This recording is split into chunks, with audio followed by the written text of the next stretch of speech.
Hey guys, today we're going to talk about story elements.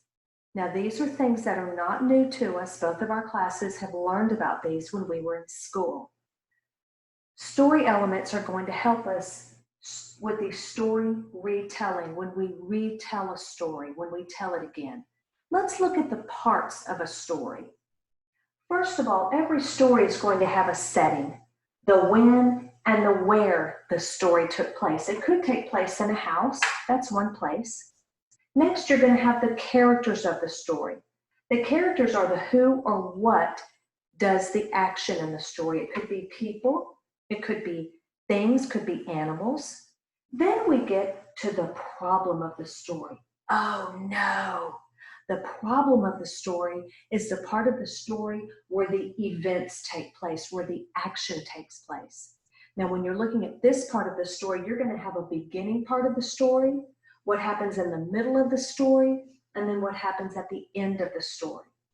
Now, at the end of the story is usually when you're going to find the solution of the problem in the story. Oh, yay! How was the problem solved?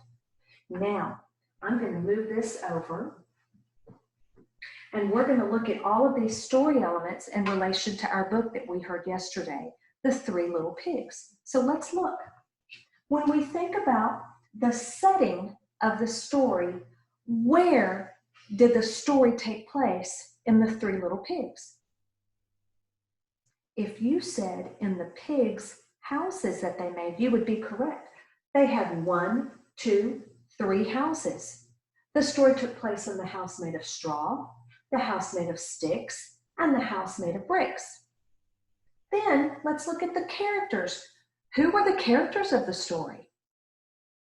Well, if you said the 3 pigs, you would be correct. We had the 1, 2, 3 pigs.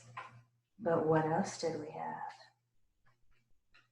We also have the big bad wolf. Now, what was the problem of the story? Well, we just mentioned him. The problem of the story was the big bad wolf. Why was he the problem of the story? Because he's the one who wanted to blow their houses in. He wanted to eat them. Now, if we're looking at the beginning of the story, think about what happened. There were 3 pigs, and they wanted to leave home and go and see the world.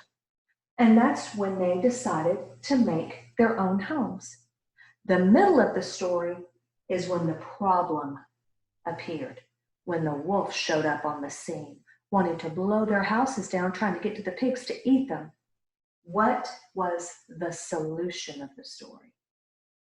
Well, we're going to move this down here. Remember, all of the pigs ended up in the brick house. You see that little fire in there? Remember, they had the brilliant idea of getting the fire ready, waiting for that wolf as he climbed down the chimney. That was the solution. When he climbed down the chimney, they had that fire ready. Burned his tail, and he hightailed it out of there. He ran out of there as fast as he could. That was the solution of the story. So when you're reading a book or reading a story, always look for these different elements of a story, and it will help you to be able to understand and to retell the story. Have a good day.